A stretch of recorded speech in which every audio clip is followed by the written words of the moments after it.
এই টাকা উড়ে চলে গেছে, তাই এই টাকা পাওয়ার সম্ভাবনা নাই। বড় টাকা তো, ছোট টাকা না তো। বড় টাকাই হোক, যে বাতাস সাথে পানি। 1000 টাকার নোট 2 খেন, 1000 টাকা না 2 কেন? ও সাংবাদিক ঘুম রয়েছে, তাহলে তো এই টাকা পাওয়া যাওয়ার কথা, বড় টাকা।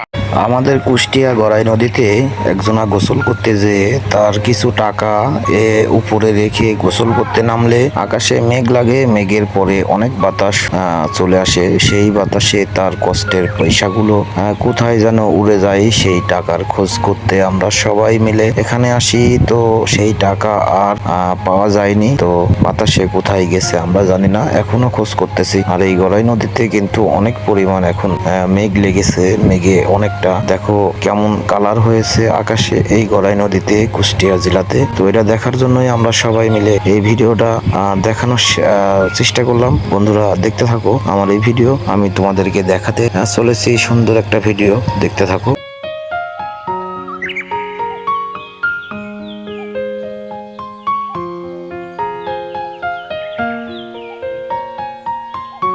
মেঘলা আকাশ, ঝিরিঝিরি বৃষ্টি হয়তো আসবে, তাই তো আমরা চলে এসেছি এই গড়াই নদীর পারে। কতটা সুন্দর হতে পারে বন্ধুরা, ভাবো একবার। তাই তো আমি চলে আসলাম, আপনারা যদি পারেন অবশ্যই চলে আসবেন আমাদের এই কুষ্টিয়া গড়াই নদীতে। এত সুন্দর আবহাওয়া, এত সুন্দর একটা ওয়েদার উপভোগ করার জন্য চলে আসবেন। ধন্যবাদ আপনাদের সকলকে।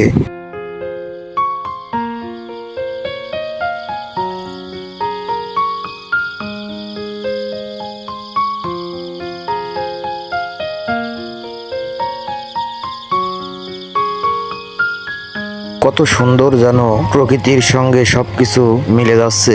এই ওয়েদার দেখো কত সুন্দর, আমাদের ব্রিজের নিচে কুষ্টিয়া থানাপাড়াতে এত সুন্দর ওয়েদার যেন আমাদের বাস্তব কল্পনাকে মনে করিয়ে দেয়। আমরা যেন কোনো স্বপ্নের ঠিকানায় এখন আছি। এই স্বপ্নের মতো জায়গাটা দেখতে হলে অবশ্যই এই কুষ্টিয়া জেলাতে অবশ্যই চলে আসবেন, দেরি না করে এখনই আপনারা চলে আসেন, দেখতে পাবেন এমন ওয়েদার, এমন সুন্দর প্রকৃতি, এত সুন্দর একটা জায়গা। তো আসতে ভুলবেন না বন্ধুরা, কুষ্টিয়া থানাপাড়া ব্রিজের নিচে।